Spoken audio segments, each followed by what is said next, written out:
God, I can't believe I'm doing this. 2, 4, 6, 8, 9. Who do we appreciate? The 9 patch, the 9 patch, the disappearing 9 patch. Let's get started.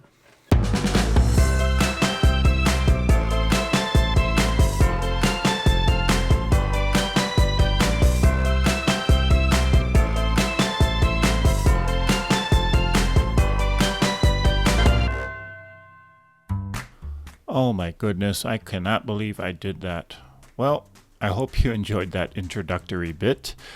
But as you heard, we are doing a Disappearing 9 patch. Now, the Disappearing 9 patch block has so many different layouts and so many different designs and possibilities. So I figured it might be, well, fun to challenge ourselves and incorporate some of those Disappearing 9 patch designs. So this week we start a series of Disappearing 9 patch blocks. So let's take a look at the fabric requirements to make this block. Now here you see I have a number of different squares, and all of these squares measure 3 inches. I have 4 of a background fabric, in which I'm just using this white. And then I have 5 of a print fabric. Now 4 of these prints are of the same fabric, and I'm using one that is a slightly darker green color. Now you can choose any fabrics that you want to use, but I'm going with this combination. And you'll see why when I start laying out the block. So to make, or the layout of this block, or to lay out our 9 patch, I should say, I'm putting the lighter green color in the corners. I'm going to put this darker green right there in the center, and then I'll put all of these background squares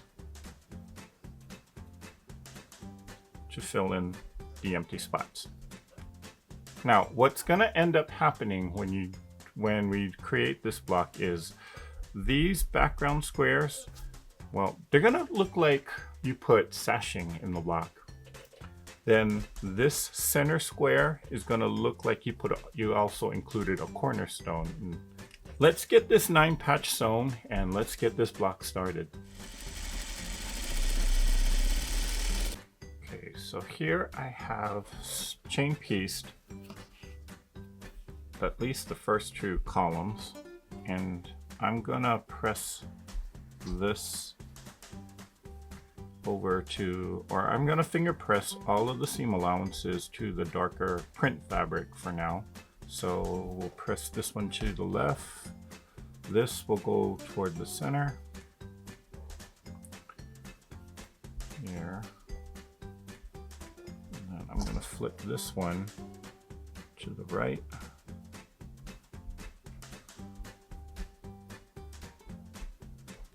And then I'm going to again add the last piece here.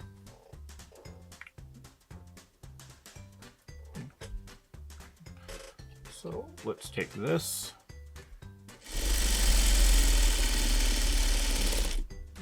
So all of our pieces are sewn together, and I kind of chain stitched all of them.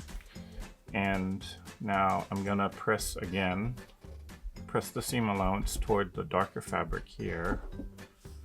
Let me turn it sideways. And then on the center here, I'm actually gonna make the seam allowance go towards this green fabric, or the darker green fabric on the center. And we're alternating the seam allowances, or pressing the seam allowances in alternating directions, so that when we start sewing the rows together, you can actually nest the seams a lot easier and match up your points a lot easier too. So, and the final one, I pressed it out. Okay. Now, again, as I was chain stitching, I didn't cut the thread. And so this technique of not cutting the thread, some people call it webbing. And it's a technique that a lot of quilters like to use in order to not get your pieces mixed up. And it does tend to help do that. So let's get our rows sewed together.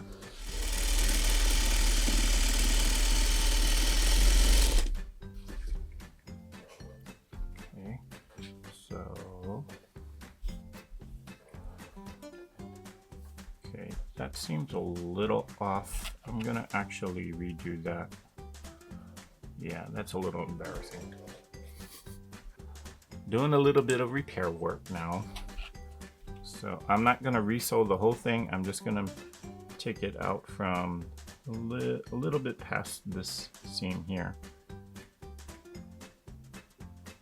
Just so I can kind of resew it and line up those corners a little bit better. Not sure what happened with that just yet. Yeah, if I don't fix this now, it's gonna bother me later, so I might as well. You know, happens to the best of us, right? Just a little bit. Okay, that's good enough. Well, you know, the person that invented the seam ripper, well, I love you, but I hate you at the same time. It's a wonderful tool, but you're embarrassed to use it sometimes. Okay, so this time I'm actually going to stick a pin right there because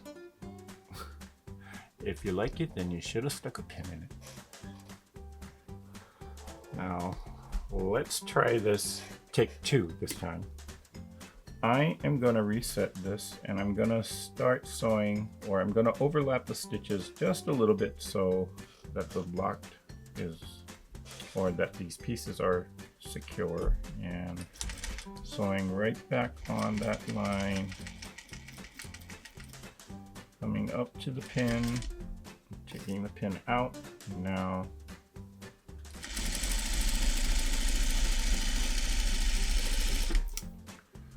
let's see how we did. Okay. Well, why is it still not looking good? Oh well. That's a little better than the last time, so I'm just gonna leave it. Now, let's do the other side. And I am going to pin these.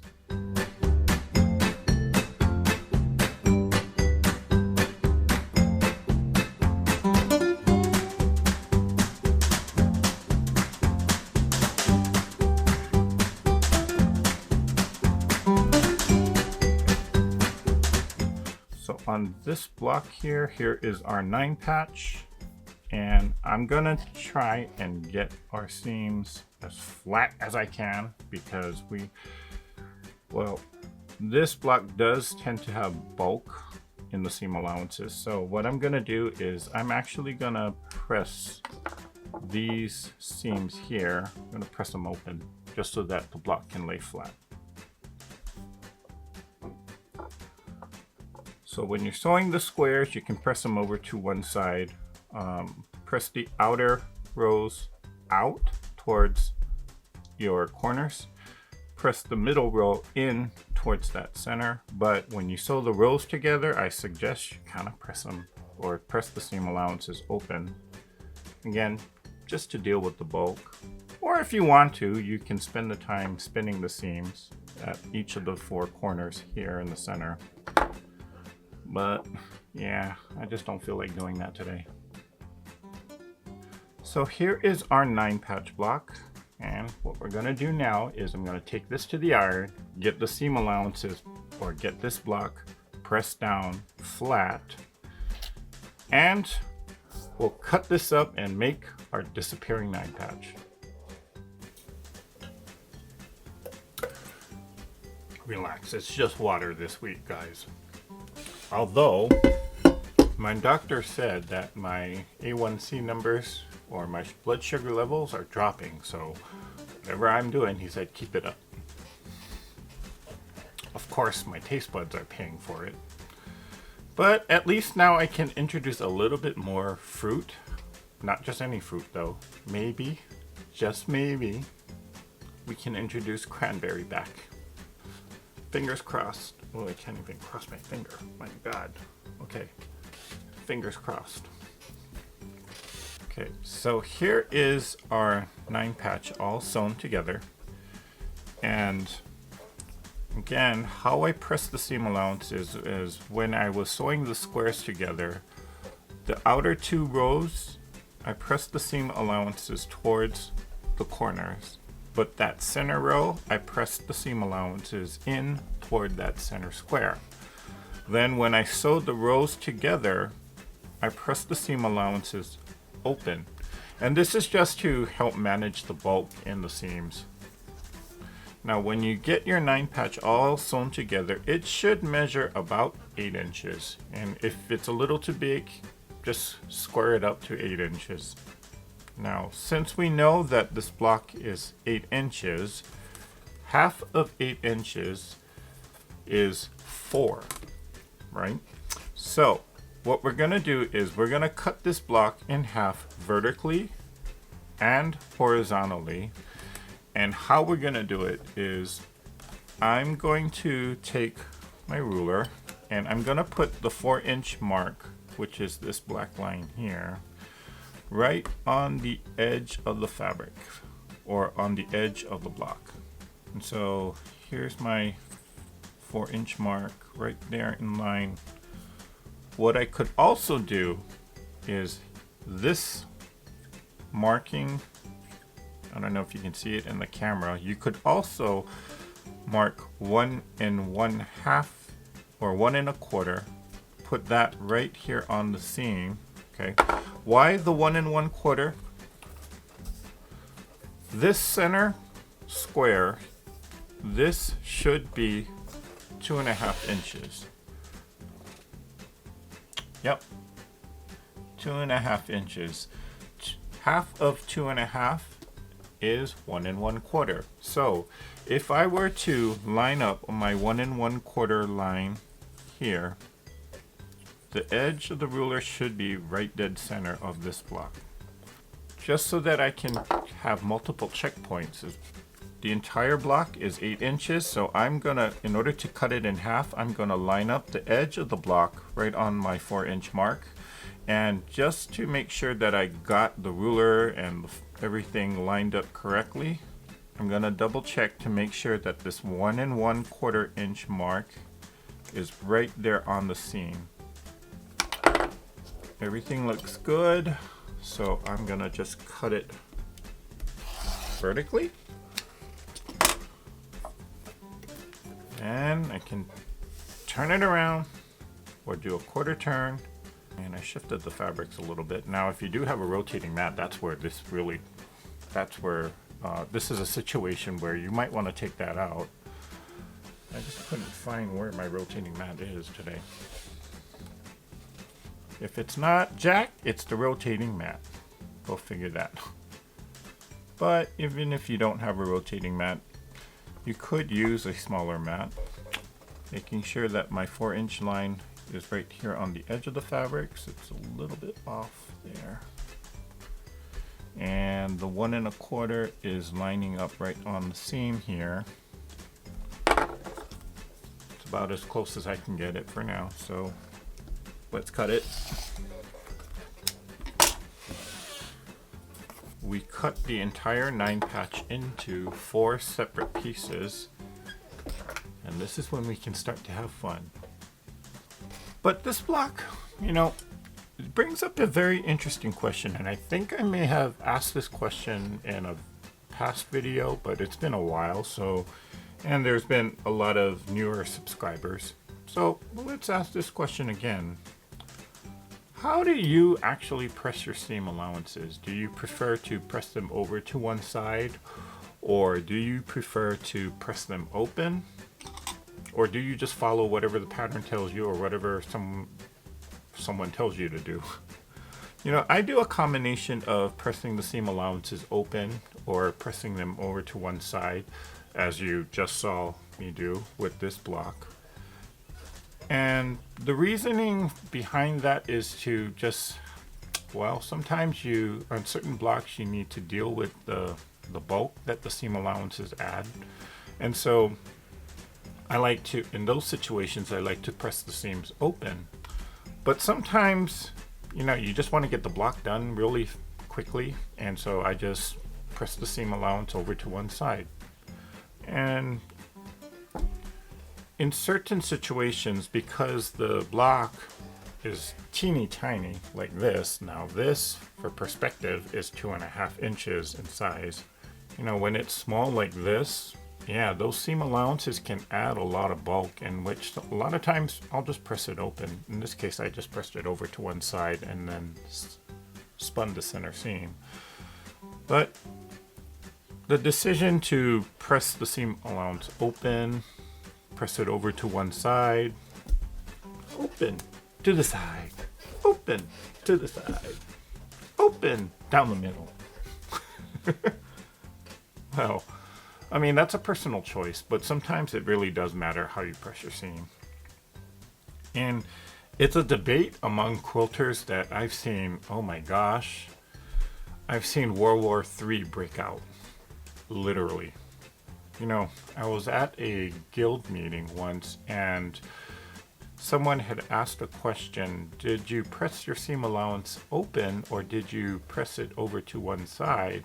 The speaker was saying that she did in fact press the seam allowance open because it was a star block in which that center point, yeah, where all the fabrics kind of come together, there's a lot of bulk in there.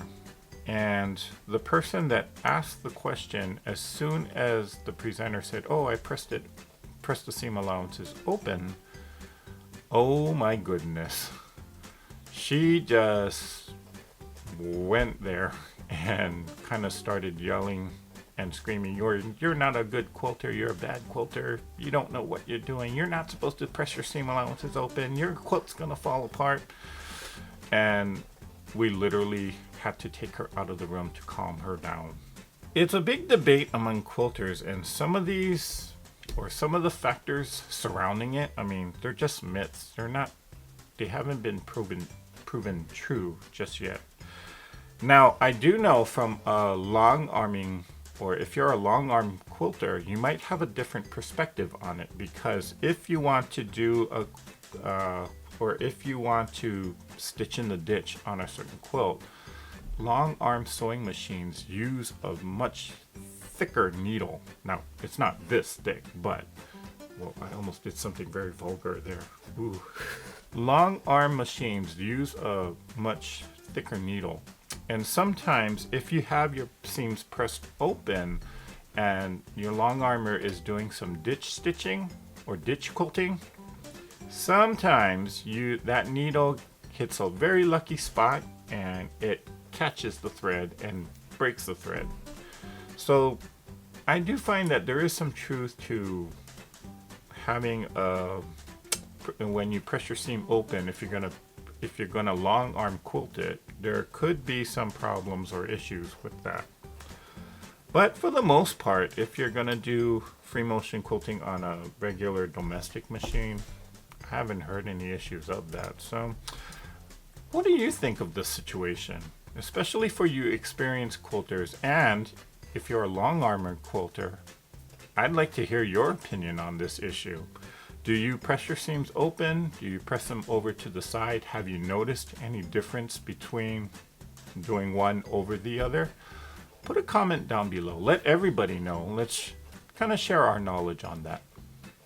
But now the fun starts, because we got our block all cut up into these 4 separate pieces, and now we can start playing around with the layout. So let's do that. So as you can kind of see, as I was saying before, these white squares, now it kind of makes it look like you put a sashing around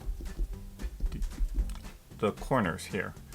And now that we got it cut up, that center square, if I turn it certain ways, it kind of makes it look like you put a cornerstone on this quilt block. So let's just let's play around with a couple different layouts.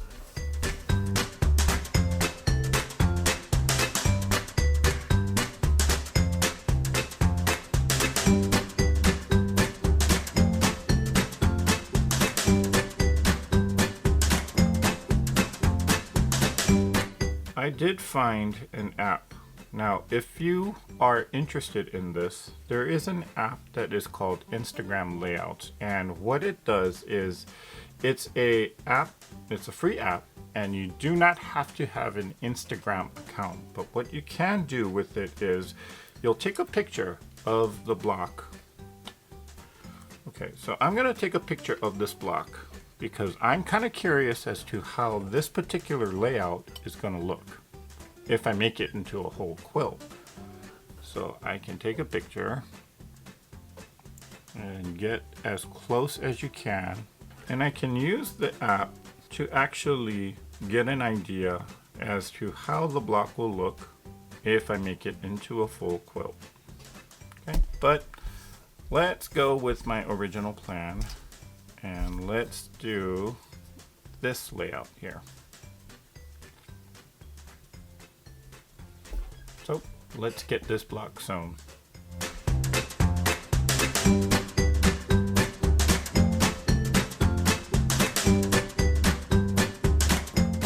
Wait, was that right? No, that's right. Yeah.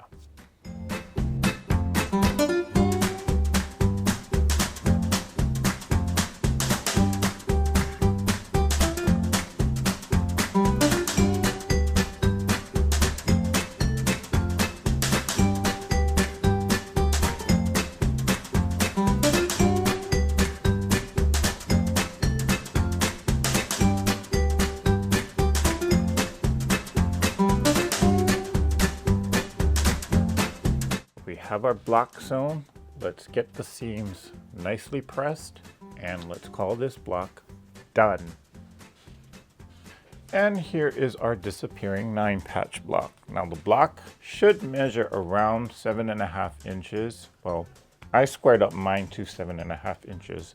So if you're in that ballpark or if you're in that neighborhood, you're good to go.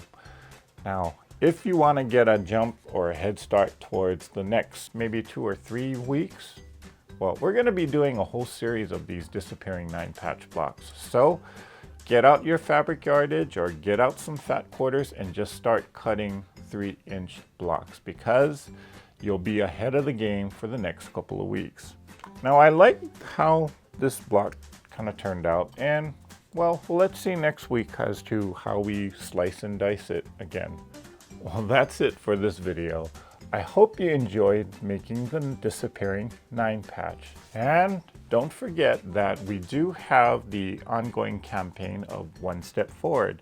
Many of you have been joining the Treasure Heart Creations Facebook group and putting up what your goal is towards February of 2022. So if you haven't signed up or if you haven't joined the campaign, consider joining us. There's a link down in the description below to join the Treasure Heart Creations Facebook group. And once you're accepted and you join the group, let everybody know what quilting goal or what goal that you want to accomplish in February 2022. Some of you have said that you want to start cutting out sugar from your diet. A whole ton of people say they want to get one of their works in progress done. What's your goal for 2022?